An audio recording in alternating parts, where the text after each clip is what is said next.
Mustrec est né il y a 2 ans dans un atelier au laboratoire qui réunissait des étudiants de Strat College, de l'école de design, et des étudiants de Harvard.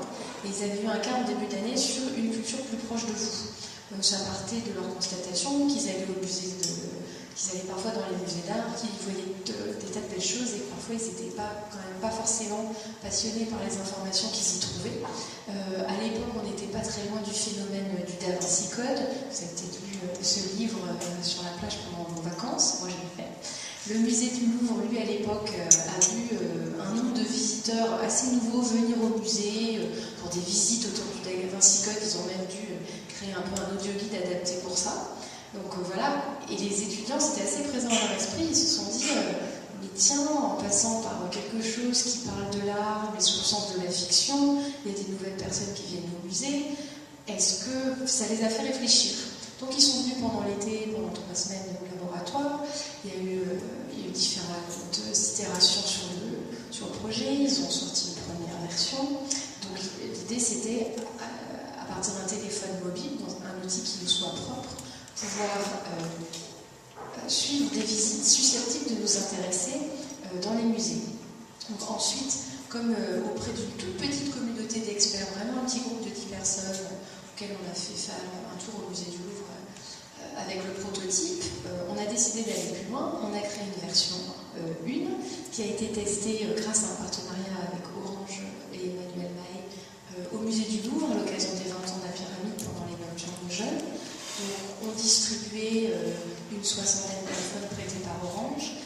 Les gens pouvaient aller dans les salles, suivre des parcours qui avaient été créés par une artiste indienne, mais aussi par des étudiants de lycées de classes en difficulté dans la banlieue de Boston.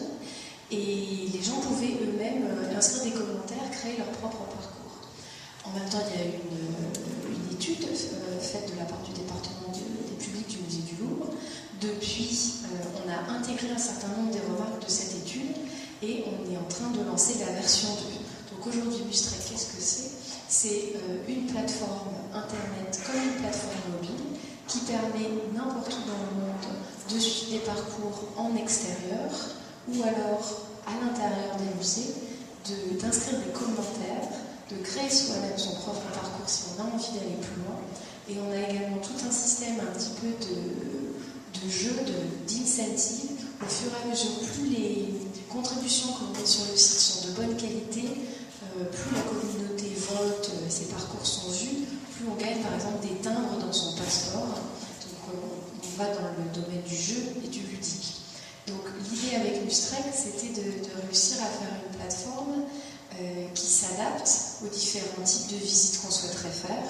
Donc avoir du contenu qui viendrait des conservateurs, ou alors peut-être des contenus qui viendraient de ma famille ou de mes meilleurs amis qui sont venus ici visiter cette exposition. Donc simplement voir ce contenu-là, avoir envie, comme à la Facebook, donc de tester ces capacités, ces fonctionnalités de réseau social pour voir si ça pouvait créer des sortes de réseaux d'amateurs autour des enjeux culturels, et également d'aller même encore plus loin dans la démarche, comme ça pourrait l'être pour Wikipédia, enfin des contributions type Wikipédia, où là certaines personnes vont même créer des parcours, soit à Paris, soit en Amérique du Sud, soit au sein d'un musée, dans des collections permanentes. Parce qu'il y a certains blogs, par exemple au Louvre, il y a Lunette Rouge, qui écrit des choses vraiment très recherchées. Voilà, comment aussi véhiculer ces messages autrement que simplement par le blog. Donc ça, c'est des hypothèses qu'on avait envie de tester et qui sont toujours en test parce que là on a la plateforme, là je vois la page d'accueil, je circulerai un petit peu là dans 2 minutes. L'application, elle est en cours de développement, il sera déposé à l'Apple Store le 1er juin, enfin chez Apple le 1er juin, normalement disponible sur l'Apple Store gratuitement la première semaine de juin. Donc à vos iPhones si vous en avez. On commence par développer sur iPhone parce qu'il faut commencer quelque part. L'idée étant après de développer une application web mobile et puis qui pourra être sur différents types de portables et également sur Android pour couvrir un petit peu toutes les marques et tous les outils. L'idée également pour axer sur le jeu on a lancé un partenariat récemment avec le musée Calvé à Avignon. C'est un musée de province qui a une extrêmement belle collection. Si vous allez au Festival d'Avignon cet été, n'hésitez pas à y faire un tour. Donc eux, ils ont été intéressés par la démarche de Mustrec, ils ont acheté des iPads, donc des tablettes mobiles, et ils ont monté un partenariat avec des classes de la région, un lycée qui s'appelle le lycée Mistral, et une fois par mois, les étudiants viennent au musée et vont dans les salles en suivant un conservateur, et après leur travail, c'est de créer des notices d'œuvres, ou alors de créer des parcours. Donc ça, c'est quelque chose qui a été lancé il y a 15 jours, 3 semaines, donc c'est vraiment tout récent. On aura une sorte d'étude qui sera un peu faite a posteriori, on est vraiment au début de ça. Quand je suis allée, donc, il y a 15 jours, 3 semaines, au musée Calvé rencontrer les professeurs, il y avait une première interrogation, enfin, des premiers résultats qui arrivaient, c'est que les étudiants, il y en avait, pourtant il y avait des étudiants de classe prépa qui avaient quasiment jamais mis les pieds au musée. Et avec le fait qu'il y ait la tablette iPad, puis le dispositif Mustrec, même en dehors de leur heure consacrée mensuelle, ils sont revenus entre-temps, parce qu'ils avaient le droit d'emprunter le matériel rapidement, évidemment, et ils sont allés se balader dans le musée et ils ont créé des choses. Donc c'était quand même assez intéressant. Donc là, qu'est-ce qu'on explore? C'est quel type de contenu va être créé. Là, c'est dans un cadre scolaire, donc ça va certainement, d'après les premiers résultats qu'on a eus, c'était des choses très d'effets historiques, il y a beaucoup de peintures de mythes, donc ça expliquait les mythes. C'est vrai que parfois on est devant un tableau, on ne sait pas forcément ce qu'il représente, quel saint, quel dieu, qui est représenté. Donc il y a pas mal d'explications là-dessus, plus que par exemple des parcours humoristiques qu'on avait vu par contre émerger quand on était au musée du Louvre il y a un an avec des étudiants des écoles en difficulté. Ils s'étaient servis des tableaux pour faire des choses sur Barack Obama. C'est très interprété, mais il y avait des choses assez rigolotes. Voilà. Donc on étudie le type de contenu, on va aussi observer si l'option réseau social fonctionne. Est-ce que les étudiants vont avoir envie de faire partager à leur entourage, à leur famille, ce genre de choses. Donc on est dans ce mode d'exploration. Et là on a commencé avec des classes de lycée et des classes prépa. Et en dialoguant avec le conservatoire, on voudrait tenter de faire des choses avec les classes plus jeunes. Voilà, donc ça c'est pour l'aspect un petit peu éducatif. Pour que vous ayez un petit peu une idée en image, je vais vous montrer rapidement un petit peu l'interface. Donc là c'est notre site internet, mustrec.com. Les fonctionnalités seront les mêmes sur l'application mobile. Donc c'est très simple, on rentre comme sur une boîte mail avec son mot de passe et son identifiant. Là par exemple on est à Paris, mais dans la barre de recherche en haut, on peut taper n'importe quel lieu, New York, ou le lieu, et on verra les contenus qui sont là-bas. Donc tous ces points représentent des contenus qui ont été créés. Les M, comme ça, représentent les institutions culturelles partenaires. On retrouve aussi un certain nombre des institutions culturelles partenaires ici. Et quand on clique sur un certain contenu, par exemple celui-là, on voit un petit détail.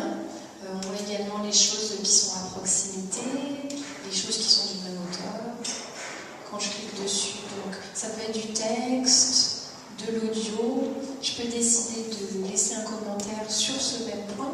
Je peux décider aussi de poser une question à la communauté.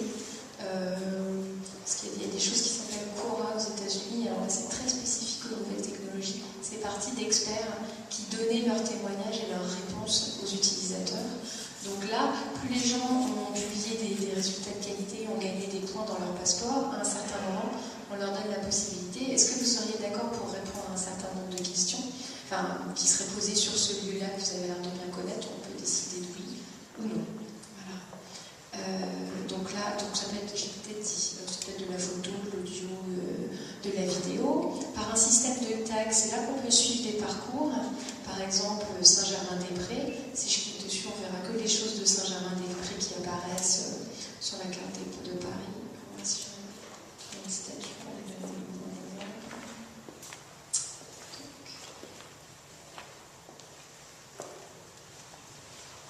J'ai une connexion internet.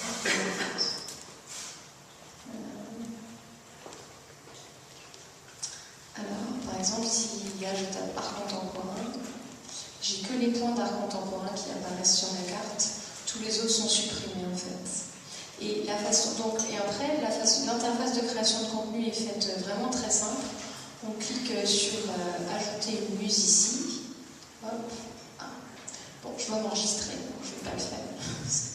J'ai été enregistrée tout à l'heure. Donc normalement je clique dessus et puis j'inscris mon titre, je rentre mon texte, j'upload ma photo et je le mets en ligne. La façon dont ça se passe dans une institution culturelle, pour avoir une idée, c'est qu'on clique dessus et là on accède au plan de l'institution. Et pareil, c'est le même type de contenu. Donc là, en l'occurrence, c'est du contenu qui a été créé par la Cité de l'Architecture et du Patrimoine. Et c'est vraiment l'institution qui peut être modérateur du contenu.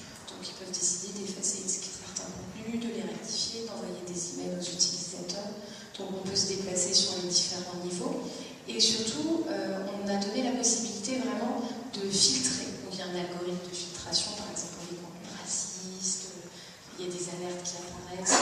On n'a jamais eu ce souci là, mais bon, ça existe déjà. Et par ailleurs, on peut décider, par exemple, entre les personnalités, est-ce que je vais avoir envie de voir que ce qui est fait et histoire, ou alors des conseils du type je suis allée au Louvre, il y avait 2 heures de queue devant la pyramide, si vous passez par le carrousel du Louvre en souterrain, vous gagnerez une demi-heure.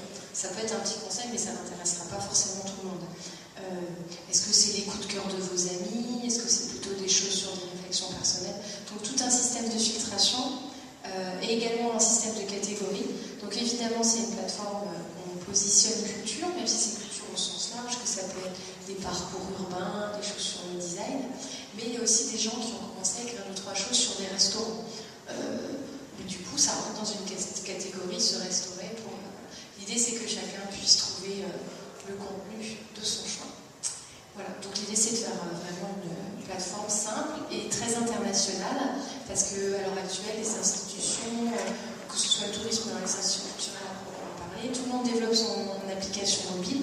On sait qu'en tant qu'utilisateur, on n'a pas toujours le réflexe d'aller à chaque fois télécharger le chose précisément pour ceci-là, parce que dans un séjour, on voit différentes choses. Donc là, ça permet vraiment de regrouper dans une plateforme globale qui peut être utilisée un peu partout dans le monde.